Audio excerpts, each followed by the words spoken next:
Dobrodošli v podkastu Mladost na kmetiji. Naš današnji gost je Gregor Mlakar, ki skupaj s svojo družino s ponosom in ljubeznijo kmetuje na zgodovinsko bogati domačiji.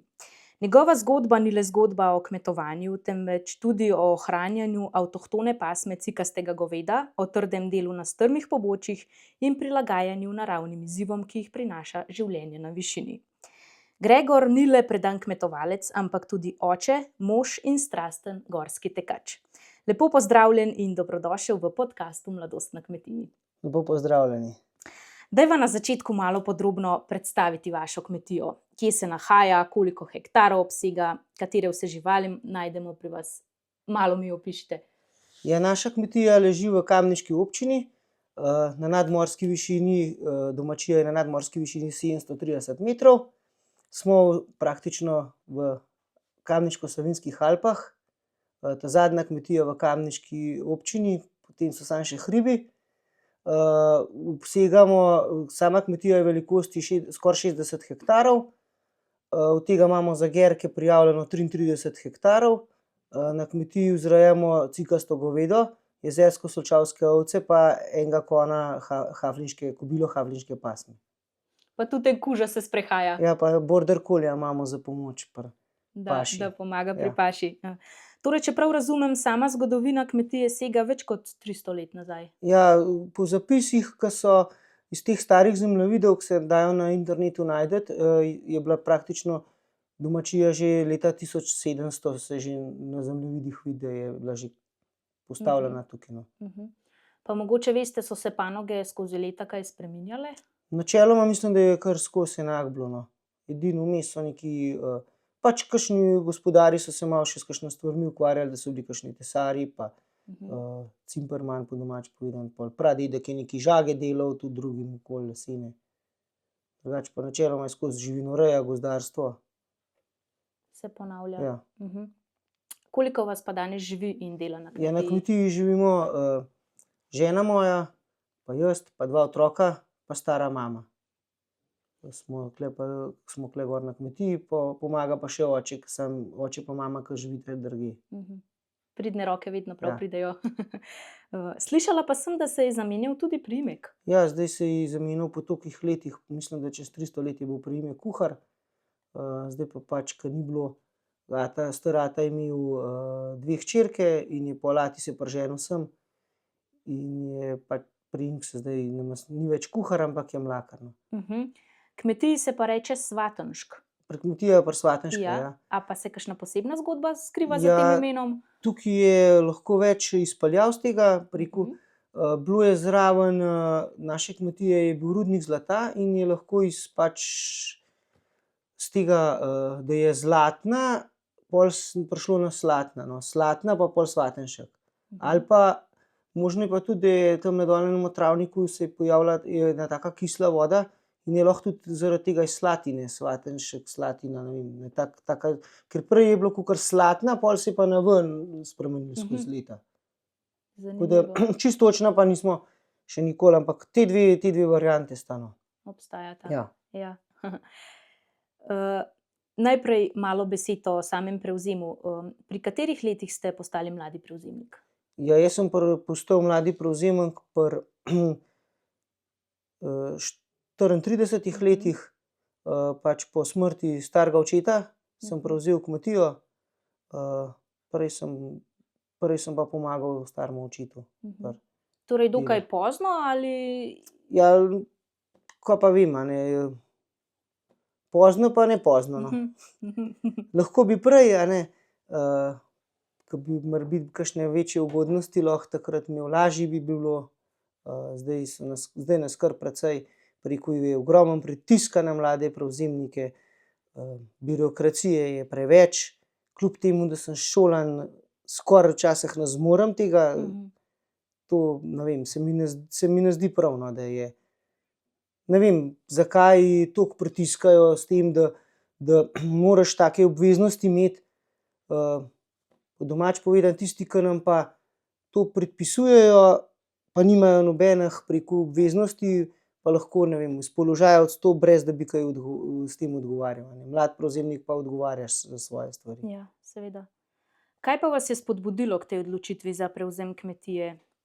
Kako je potem potekal sam proces? Sam proces, je pravim, je bil po smrti, je pač starata napisal poroko, da zemljo zapušča meni, in smo pač to na sodišču zrihtali. In pol sem na razpisu 2023 za mladega prevzemnika vložil vlogo, ki bo zelo tak kratek razpis, takrat 3-tedenski razpis je bil samo, ampak jaz sem v sredi že vse prej urejen, parcele pa to so bile že na mene pisane, tako da sem lahko takrat na hitro, kljub temu, da so bili dopusti, pa to, da sem lahko dal vlogo, no. Potem ste to na nek način potihoma pričakovali. Ja, sem pričakoval, ne. Samo nisem pa vedel, kdaj se to zgodilo, ne. Pa ste tudi že kot mlajši kazali to veselje do kmetovanja? Ne. Mene je preko kmetijstva me je začel zanimati v koncu osnovne šole, ko sem se iz gimnazije, vpisan sem bil na gimnazijo, pa sem se prepisal pol na kmetijsko šolo, srednjo kmetijsko. S katerimi največjimi izzivi pa ste se soočili kot mlad prevzemnik? Ja, kot mlad prevzemnik se mi zdi, da je ogromno je papirjev za skupaj spraviti, a ne. Kljub temu, da sem bil da sem pač imel veliko stvari zrihtanih, sem mogel še ene dokazila, ke je imel še ata nekaj parcelo, tam sem jaz prej živel, sem mogel še s tistim dokazovati, da to nima nič veze s kmetijo. Tako da pač tam je ena delovna baraka, sem mogel vse poslikati, da sem dokazal, da to nima veze nič s kmetijo, ker drugače bi lahko ven padel, a ne, z razpisa. Kakšen pa je vaš pogled na prihodnost kmetijstva? Kako se kot mladi kmet prilagajate spremembam?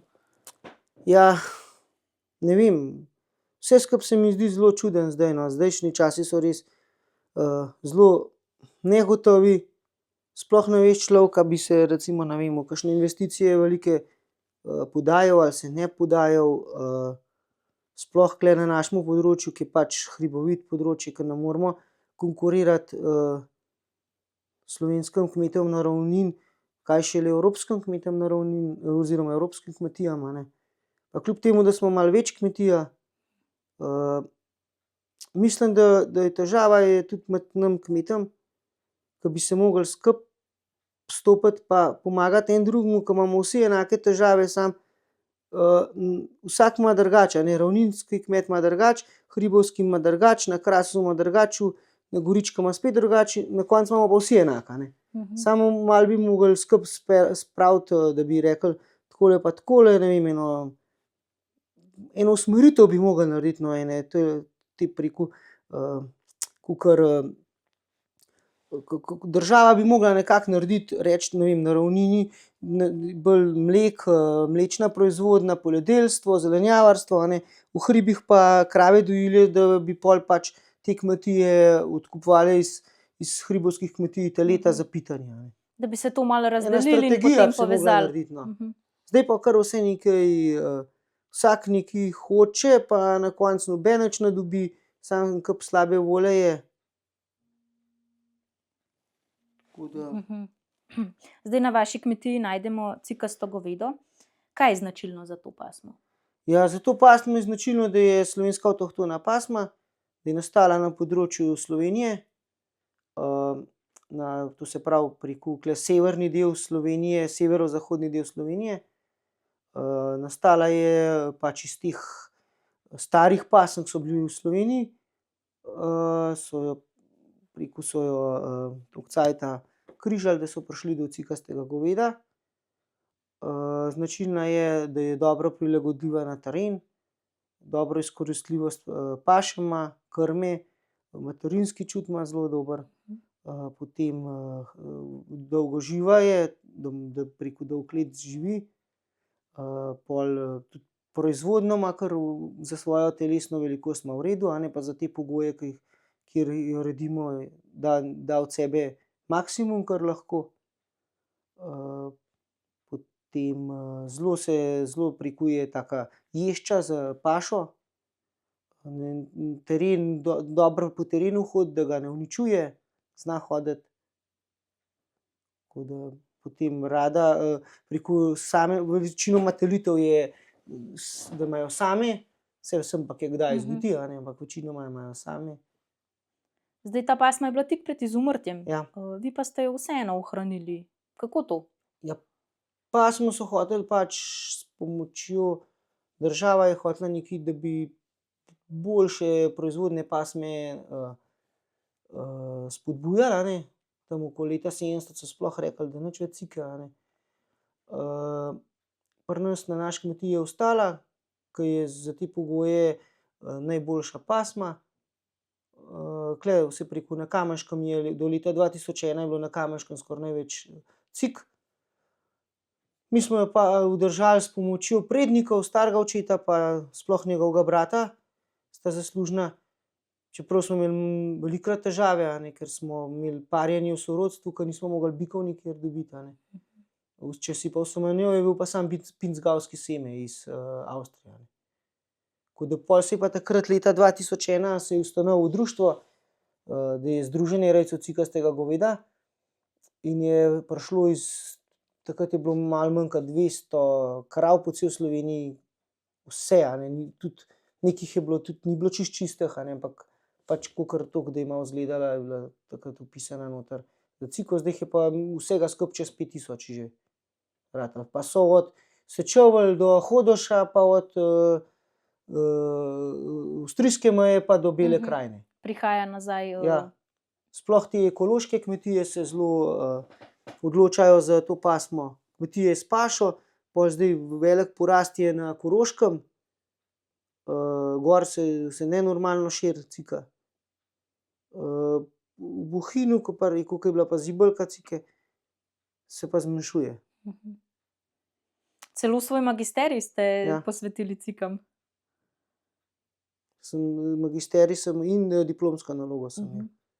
Kaj, Tako da, o čem vse ste v pisali? magisteriju sem imel zgodovinski razvoj cikastega goveda in lastnosti obarvanosti cikastega goveda. To smo pač merili barvo, ke je bilo v zapisih, a ne, so bile napisane razne barvne vzorci, kakšna cika je, a ne, skozi pregled skozi zgodovinskih virov, a ne, in pol smo tako napravo spektrofotometer hodili po terenu pa merili, da če je kostanjevo rdeča barva, a ne, in je. Na koncu je prišlo. Pa ta, pa rekel, vzorec med belo in rdečo oziroma to kostanjevo rdečo barvo je cikcakast, in se je pokazalo, da je značilno, če je večji odstotek bilo če je bila 100-odstotna cika, je bil bolj cikcakast, kakor je bilo, ne vem, malo primesi pinzgavca ali pa kakšne druge pasme zraven, je bila ravna linija, no. Tako da zdaj pol je bilo še namen, da bi naredil naprej doktorat, samo sem se pol oženil, pa sem pol da bi prav ta gen našel, kateri povzroča to cikcakaste vzorce. Ampak že to vam je verjetno kar v ponos, da ste raziskali na tem. Ja, takrat je bilo, kar precej, je bila kar obsežna naloga, no. Zdaj, če malo pogledamo okoli vaše kmetije, imate veliko strmin.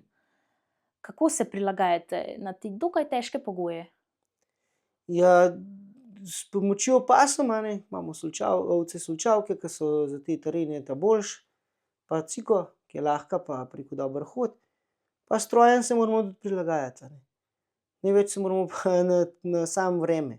To imamo zdaj največ problema imamo z vremenom, ke takrat, ke je mogla biti košnja, je ponavadi zmeraj dež in je mokro. In ni več zdaj, ne vem, da včasih smo v enem tednu mrvo pospravili, zdaj pa lansko leto smo jo več kot en mesec. Po domače povedano, ke da bi jo kradel, a ne. 2 bale danes, pa je že popoldne dež bil, 2 bale drug pa dan. spet. Ja. Pa so vsi kraji že s stroji dostopni ali morate tudi še kaj na roke pograbiti? Tudi velikoročenega imamo še. Zdaj živite na takšnem območju, kjer je tudi veliko dežja. Ja. Velikokrat zagode in pokvari plane, pa je potem Ja. treba kakšne druge rešitve iskati. Ja, za naš konec je tudi tako značilen, ke recimo pravijo v Bohinj, da ima dež tam mlade, tule tudi, a ne. Tule je, kakor 2 oblaka prideta, Ima mlade in stare. je takoj dež. To preko, ke smo imeli dela, ke so bile te poplave, so rekli, da je bilo v času, ki še ni bila preko Tolminska konc, pa ta Posočje, da še ni bil priklopljen k Sloveniji, da naj bi bil na tem območju največ dežja v Sloveniji. No. Tako da mislim, da smo kar tam s Posočjem po količini. Zdaj kmetijo ste podedovali po vašem dedku. Bi rekli, da vas je tudi on mogoče navdušil nad samim kmetovanjem? Je imel pri tem kaj vloge? Ja, imela sta oba, ati in starata sta imela. Sta imela precej tega. Čeprav pač, ne vem, enkrat mi je rekla ena profesorica z biotehniške, je rekla, da to si pač rojena, ne. Da to imaš tisto, V sebi? ko imaš vse noter in te potegne, a ne. Sploh še, ne vem, jaz nisem iz kmetov, jaz sem bil do 15. leta sem živel v Makinjah pri Kamenku, sem bil med kmetijo, sem bil sam med poletjem, ki je bilo treba mrvo grabiti, Ja. pa še tisti s težko muko. Pol enkrat je pa pač ven udarilo to, da bi se s tem ukvarjal, no. Kakšen odnos pa sta imela s pokojnim dedkom? Ja, zatem sva imela v redu odnos, smo se zastopili vsi.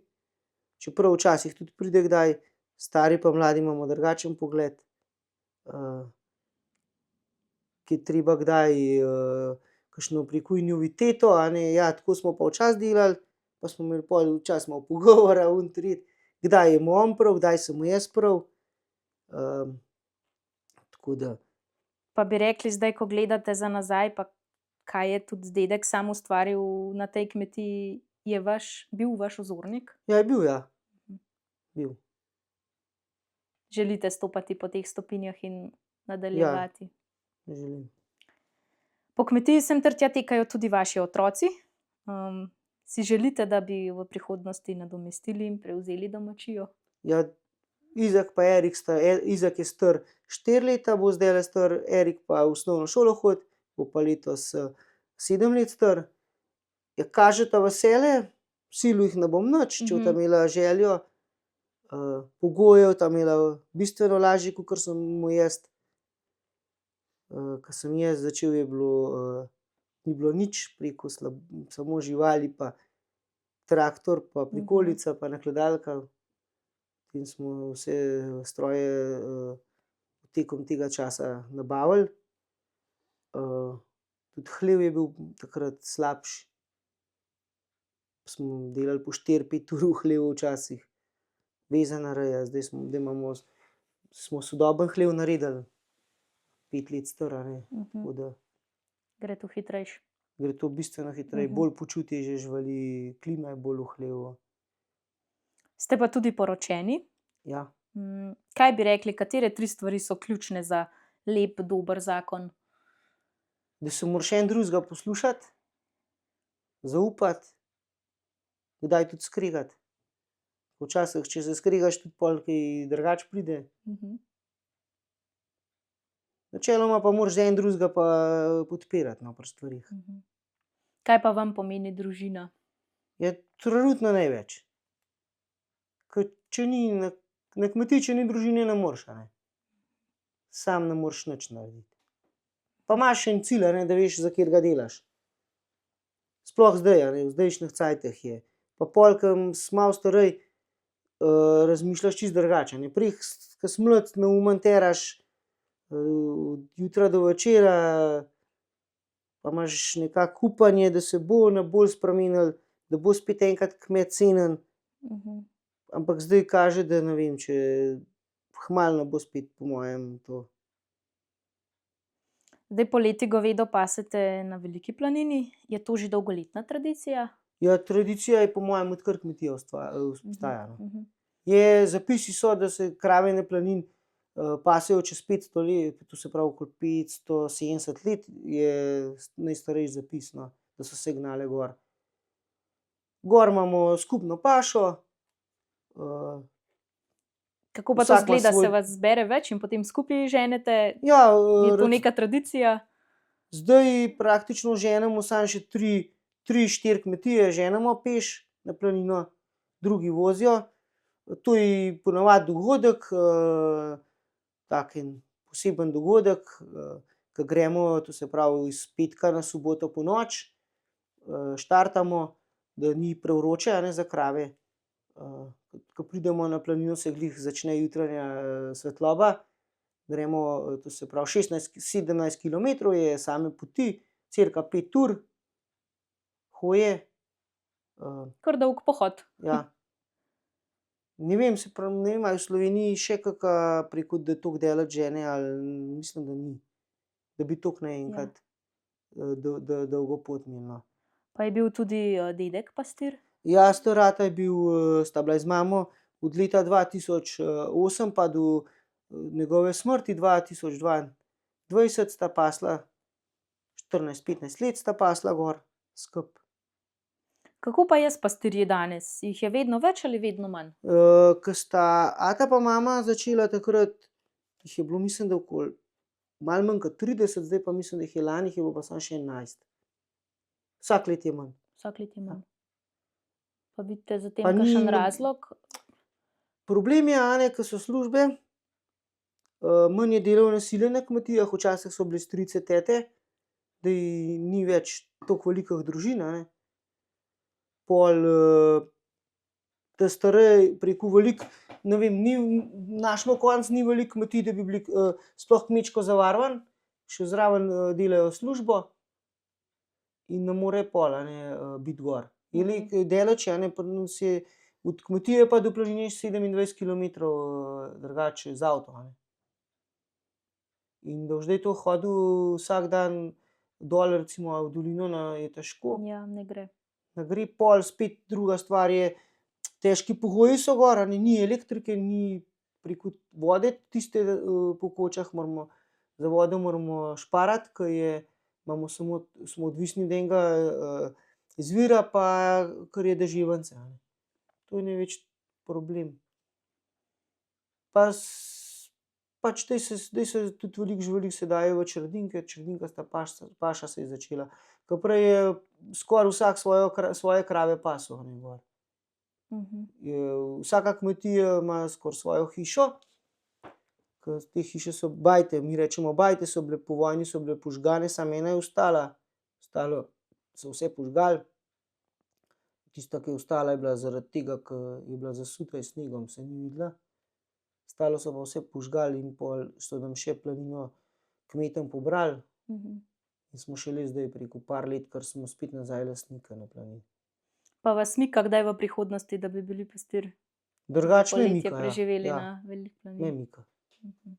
Saj drugače sem bil 2008, sem bil jaz namenjen, da bi šel gor past, pol pa ne vem, je pa sta pa ata pa mama za njima in je pokazala in je mama bila toliko zadovoljna gor, da ona bi še zdaj rada, samo ji zdravje ne dopušča, težko hodi, drugače bi bila pa ona takoj gor na planini. Ja, ko enkrat pride to v kri, Ja. težko greš s planine. Ja, ker je vse lepo, problem je največji problem je takrat, kadar je neurje pa slabo vreme, ke pa ne moreš. Samo zdaj je to bistveno drugače, ke lahko v avto sedeš pa se v dolino zapelješ, Drugače se pa gor res malo se cajt ustavi, no. Ja. Se cajt ustavi. Edino malo težave so včasih za vikende, ke je pa preveč ljudi, no. Zdaj je preveč oblega na planini. Se pojavljajo že težave, pol ke žival motijo, žival je znervirana. Prav videlo se je takrat 2022, ke so bile 2024 so bile 2023 so bile poplave. Ali je bilo 2022? 2023. Ja. So bile poplave, ke je bila neprevozna pot in ni bilo veliko ljudi in prav žival se je oživela, no, prav čisto drugače je bilo, no. Preveč je masiven turizem je ratal, no. Ja. Povsod je samo velika planina pa velika planina oglašujejo. Ja, pol pa vsi gor. Ja. Zdaj, poleg tega, da ste kmet, ste tudi navdušen gorski tekač. Kdo pa vas je navdušil za ta šport? Verjetno so tudi krave pripomogle k temu, saj se pasejo v visokogorju. Ne, krave niso bile takrat, ke to sem začel, ko sem bil star 11 let, to se pravi, da zdaj že 26 let sem že tekač, samo zdaj nisem več toliko aktiven. Ne znam si zorganizirati več cajta, da bi šel večkrat lavfat. To mi ne rata, ne vem, malo sem na stranski tir to postavil, čeprav se zdaj spet trudim, da bi se nazaj, ker čutim, da rabim malo odklopa, včasih. Navdušil me je pa za tekst, so me pa navdušili, to se pravi družina Papež, Dušan Papež pa Mira, ki so ustanovili klub in smo imeli v osnovni šoli vztrajno predstavitev tega kluba in takrat je bilo rečeno, da bomo dobili drese, trenerke, ontrit, vse zastonj. Okoli nas bojo vozili po tekmah, veliko bomo videli in jaz nisem verjel tega, ker povsod je bilo treba, če si hotel smučati, skakalec biti, fuzbaler, tenis, vse je bilo treba ful plačevati in sem se vpisal in sem začel takrat pol res in je bilo res tako, no. In praktično sem celo Evropo prepotoval, Slovenijo smo skoraj majhno celo prelaufali, drese smo tudi dobili, veliko sem spoznal prijateljev, veliko lepega videli, doživeli, tako da je res ena taka fajn družba smo bili. Bil sem pol tudi reprezentant sem bil, tako da je ena taka fajn izkušnja. Marsikaj sem prinesel kot iz kakšne evropske države tudi domov na našo kmetijo, kakšno idejo, pol tudi ne vem, kakšnega tekača sem navdušil za rejo cik. Tako da praktično našega najboljšega tekača do zdaj gorskih tekih Matija Kosovel, ki je dol iz Komna. Njega sem navdušil za rejo cik, pa njegovega očeta, ki je trener reprezentančen in zdaj imajo cike. So jih nabavili in je zdaj aktiven zelo. In so krave, dol imajo krave s pogledom na morje. Na Tržaški zaliv gledajo dol. Uživajo, dol pa uživajo krave. Ja. To je pa raj za krave, ki so lahko skozi odzunaj, a ne. Pri nam niso pogoji, da bi bili skozi odzunaj, Seveda. a ne. Kako se vse povezuje? Pa je kakšna tekma, ki je še posebej ostala v spominu? Jah, to pa itak tek na Grintovec. Mhm. To je pa neki taka ena posebna tekma, domača tekma. Pa recimo, ne vem, Tričine v Italiji, ki je tudi lepa tekma. V Dolomitih. Bi radi ob koncu najinega pogovora še kaj sporočili, povedali kakšno misel, modrost, Ja, spodbudo za mlade kmete? jaz mlade kmete spodbujam, da se odločijo za to, če jih veseli.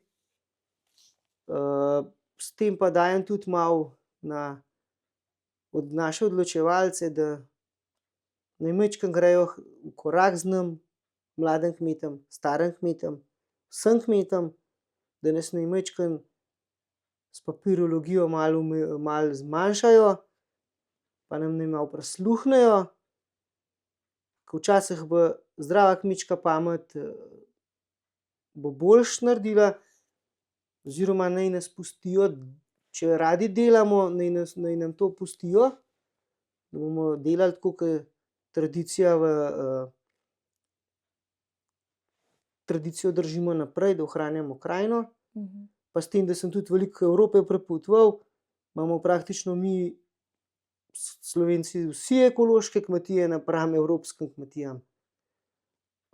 Pa da bi enkrat kmet tudi lahko na svoji zemlji povedal, kaj si želi, da bi ga vprašali, a Natura 2000 je lahko pri tebi, ali je krajinski park lahko pri tebi, oziroma da bi bil prvi, ki bi se sploh začeli pogovarjati o kakršnikoli zaščiti zemljišč, bilo kakšnih ukrepih, prvi, da bi se do njega oglasili, do kmeta in bi kmet dal soglasje. Tudi ko delamo hlev ali pa kakšno drugo stvar, moramo iti mi za svojo zemljo vprašati na občino za lokacijsko informacijo.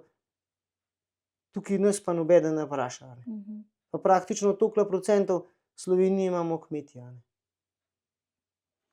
No, Preveč smo preko tih,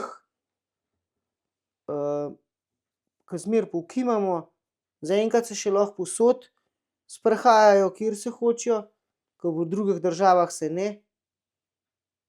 Tako da bi mogli to, no, tudi potrošnik bi mogel malo ceniti slovenskega kmeta, ke se trudimo, da ohranimo, sploh tule recimo, ne vem, v 15 letih se je tule pri nas, če pogledamo okoli, ko se postavimo v kmetijo, je samo še praktično tam so travniki pa pašniki, kjer obdelujemo, ni ostalo, se je pa začelo višje gor zaraščati proti Krvavcem.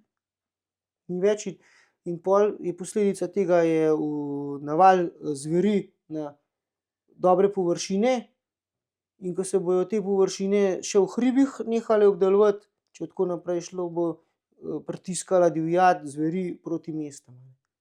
Pol bomo moč, ko se bo pa enkrat proti mestom začelo to dogajati, bo pa morebiti kaj prišlo Do kakšne do spremembe? spremembe, samo pol je težko, ko pravijo, da ko gre enkrat krava iz štale ven, težko nazaj pride, no. Ja. Težko je popraviti. Malo katera kmetija, da je spet nazaj zalavfala. Ja. Naj bodo te želje uslišane. Tako da ja. Ja. Zdaj, preden čisto zaključiva, bi vam rada zastavila še hitrih 5 vprašanj. Lahko kar začneva. Poletje ali zima? Jesen. Jesen. Kmet je biti lepo, saj Delaš v naravi, cikasto govedo je najboljše, ker ker je slovensko. družina mi pomeni, Vse. gorski tek obožujem, ker Si v naravi in čuti svobodo. Gregor, najlepša hvala za vaš čas in zelo prijeten pogovor. Želim vam veliko uspeha in vse dobro. Hvala lepa. Z vami sem bila Kaja Zupanc, se poslušamo kmalu.